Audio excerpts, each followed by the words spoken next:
Joe Biden has yet again added another gem into his listicle of gaffes that never stops coming as the 46th President of the United States steps into completing an arduous 1.5 year at the Oval Office. The latest of Biden's rules is apathy in itself. The US has finally revoked the ban. This ban held the significance of a colossal level since it circles Iran. Now Tehran could go for the job it craved for long with Donald Trump. Hi and welcome to TFI Global, the foreign affairs and geopolitical analysis arm of the TFI Media Group. I'm your host Vedika, and if you haven't subscribed to the TFI Global channel yet, hit the subscribe button and press the bell icon to receive all the latest updates.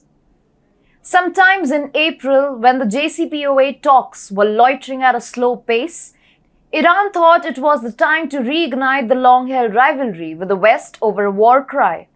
It is a definite principle in the foreign policy of the Islamic Republic of Iran that must be brought to justice. Iranian Foreign Ministry spokesperson Saeed Khatibzadeh said on Monday, according to Al Arabiya, with stagnant JCPOA talks ruining the nuclear dream of a spirited Iran, it was in need of the hour for Iran to give rebirth to the waned-out narrative of seeking revenge for the United States' killing of Iranian Revolutionary Guard Corps commander Qasem Soleimani. The basic principle in the foreign policy of the Islamic Republic of Iran was formed after the cowardly assassination, he said. The action taken by the perpetrators and advisors of this cowardly act will not go unpunished, ministry spokesperson Saeed Khatibzadeh reasoned. Khatibzadeh's statement evoked attention, and the news media were running amok to know what Biden will make out of the new threats that emanated from Tehran. The State Department reportedly spent millions of dollars providing protection for former Secretary of State Mike Pompeo and former Iran envoy Brian Hook amid serious and credible threats from Iran. The pair spearheaded the Trump administration's so-called maximum pressure campaign of sanctions against Tehran that included the IRGC's designation as an FTO in April 2019. Take a ride from April to June and you will get to see what derogatory Biden adheres to.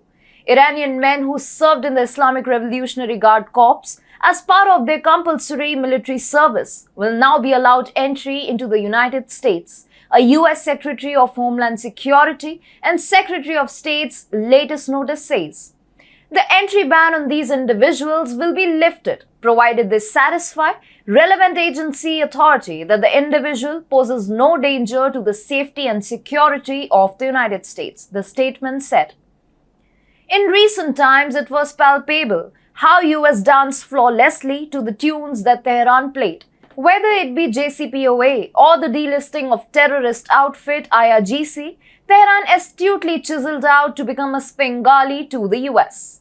Tehran has moreover discerned that reviving the JCPOA deal is far from fruition as the talks are still going on a shaky path. So, it called upon the Islamic Republic to move ahead with its old rhetoric of vengeance, and appallingly enough, Joe Biden fell for that.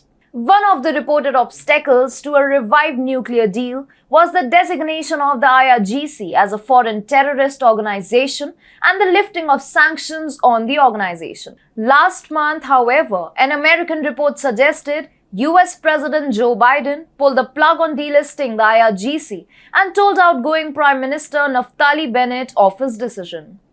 If Trump and former Secretary of State Mike Pompeo are not tried in a fair court for the criminal act of assassinating General Soleimani, Muslims will take our martyrs' revenge. These were the words of Iranian President Ibrahim Raisi back in January. By taking away a ban by adorning a facile attitude, Biden had made sure that he will enter the annals for being the most pliable US president of all time. The current change of track also hogs the limelight on the growing crisis in the energy sector due to the Ukraine war. Russia and the Middle East have turned out to be a no-go zone for the USA. Connecting this, Iran having the fourth largest oil reserves in the world tells a story in itself. The current bonhomie that Biden seeks with Tehran will render the Islamic Republic a catharsis to ease their long-running operation of taking Trump and his coterie to the task. Even though that operation is still a long walk away, Biden has inadvertently opened windows for fringe elements to flood America for no good reason at all.